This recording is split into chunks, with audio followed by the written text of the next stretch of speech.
नमस्कार दोस्तों, आज के इस वीडियो लेक्चर में बात करेंगे calculation of stability factor. Stability factor किसी भी सर्किट के लिए हम किस तरीके से निकालते हैं।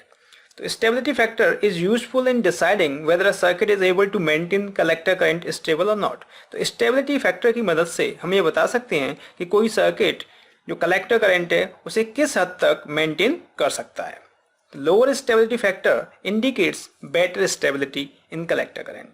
तो जो स्टेबिलिटी फैक्टर है उसकी वैल्यू कम होनी चाहिए। अगर कम वैल्यू होगी उसकी तो उससे ये होगा कि कलेक्टर करंट है वो कम वेरी करेगा। ठीक है, तो इसे कैसे निकालते हैं, इसकी कैलकुलेशन पहले देखते हैं। तो हम जानते हैं एस इज इक्वल टू क्या होता है, del I C over del I C O. इसे सपोज हमने कह दिया equation 1। We know that I C is equal to beta I B plus 1 plus beta I C O होता है। Now differentiate above equation with respect to, किसके respect में हमें इसे डिफरेंशिएट करना होगा, आई सी के में। तो आई सी के रेस्पेक्ट में इसे डिफरेंशिएट करेंगे तो ये 1 हो जाएगा। 1 is equal to beta I B है, ये कांस्टेंट नहीं है बेसिकली, ठीक है ना, ये डिपेंडेंट है करंट, इस वजह से हमें इसे देखें del I B over del I C plus 1 plus beta del I C O upon del I C. Clear? तो इसे मैं इधर ले जाऊँ टर्म को, 1 minus beta del I B over del I C which is equal to 1 plus beta del I C O upon del I C. लिख सकते हैं ऐसे। तो del I C O upon del I सी, इसे मैं इधर पहुँचा दूंगा तो ये हो जाएगा 1 minus beta del I B over del I C upon 1 plus beta.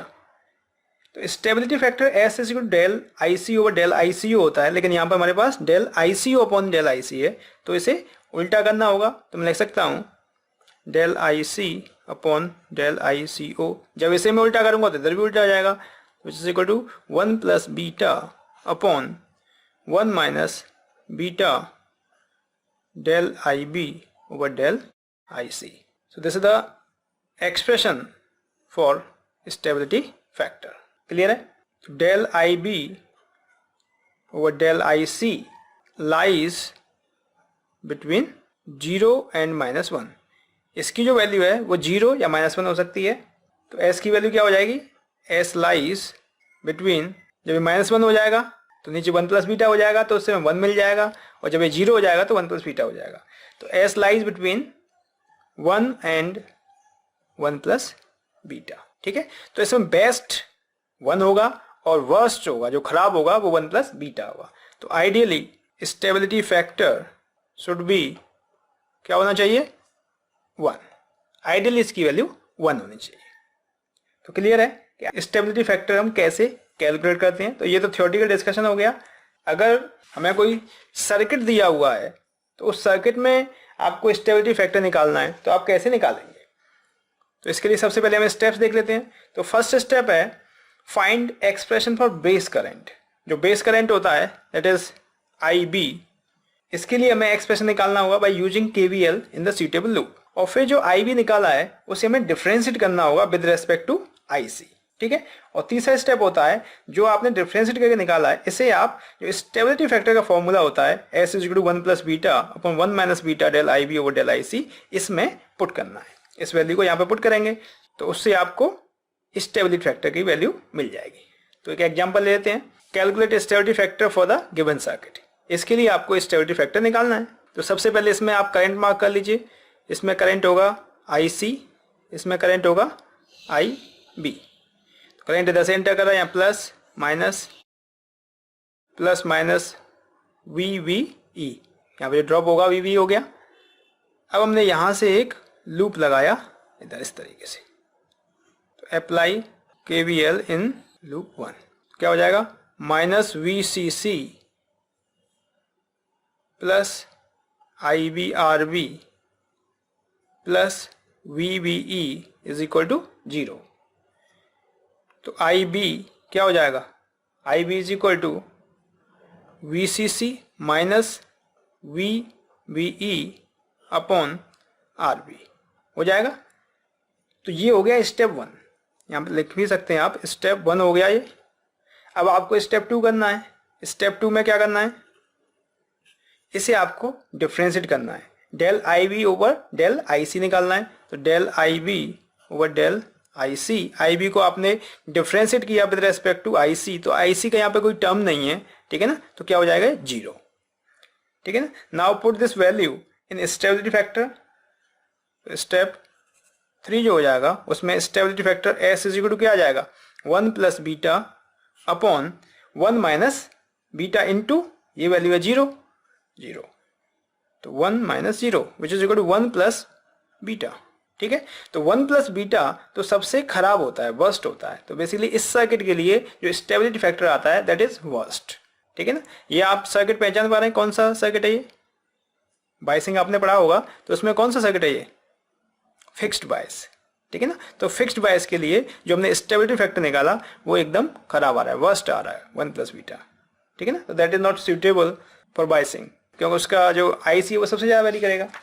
एक और एग्जाम्पल लेते हैं, derive expression for stability factor for the following circuit, ठीक है ना। ये सर्किट दिया हुआ है, तो ये कलेक्टर टू बेस बायस वाला सर्किट है, हमने बायसिंग थोड़ा चेंज कर दिया है। इसमें देखते हैं कि स्टेबिलिटी फैक्टर क्या आएगा। तो सबसे पहले इसमें करंट हो जाएगा IC प्लस IB, और इसमें करंट हो जाएगा IB plus minus VBE, voltage drop, ठीक है। तो आपको KVL इसी तरीके से लगाना है। लूप 1 कह दिया, अप्लाई KVL इन लूप 1, तो क्या हो जाएगा माइनस VCC, अब यहाँ प्लस माइनस, तो plus IC plus IB into RC, और फिर यहाँ पर plus minus plus IB RB plus VBE is equal to 0, ठीक है। हमें IB निकालना है बेसिकली, तो IB मैंने कॉमन ले लिया, IB एक तो यहाँ से आएगा और एक यहाँ से आएगा, तो IB कॉमन ले लिया, तो RB प्लस RC लिख सकते हैं ऐसे, IB कॉमन ले लिया तो, विच इज इक्वल टू, बाकी सबको उधर पहुँचा दिया, VCC minus VBE minus IC RC लिख सकते हैं। तो IB इज इक्वल टू क्या हो जाएगा, इसे इनके नीचे पहुंचा देंगे, VCC minus VBE upon RB plus RC, ठीक है ना। ये तो कांस्टेंट है, यहाँ IC का कोई टर्म नहीं है, इस वजह से एक साथ लिख दिया है, minus IC RC upon RB plus RC, clear है। तो स्टेप 1 हो गया। Now differentiate IB with respect to IC, तो del IB over del IC is equal to क्या हो जाएगा, ये टर्म तो 0 हो जाएगा, 0 माइनस IC तो ये 1, that is RC upon RB plus RC, ठीक है। यही होगा differentiation, which is equal to minus RC upon RB plus RC। Now put this value in the stability factor expression. तो स्टेबिलिटी फैक्टर का expression क्या होता है, S इज इक्वल टू हम जानते हैं 1 plus beta upon 1 minus beta del IB upon del IC। तो stability factor क्या हो जाएगा, 1 plus beta upon 1 plus minus था तो यहाँ माइनस प्लस हो गया, 1 plus beta RC upon RB plus RC, clear है। तो यहाँ पर जो स्टेबिलिटी फैक्टर बेसिकली वो RC पर डिपेंड कर रहा है, ठीक है ना। RC की वैल्यू ज़्यादा होगी तो स्टेबिलिटी फैक्टर कम होगा, क्लियर है। तो आई थिंक अब आसानी से आप निकाल सकते हैं किसी भी सर्किट के लिए स्टेबिलिटी फैक्टर निकाल पाओगे। Thank you.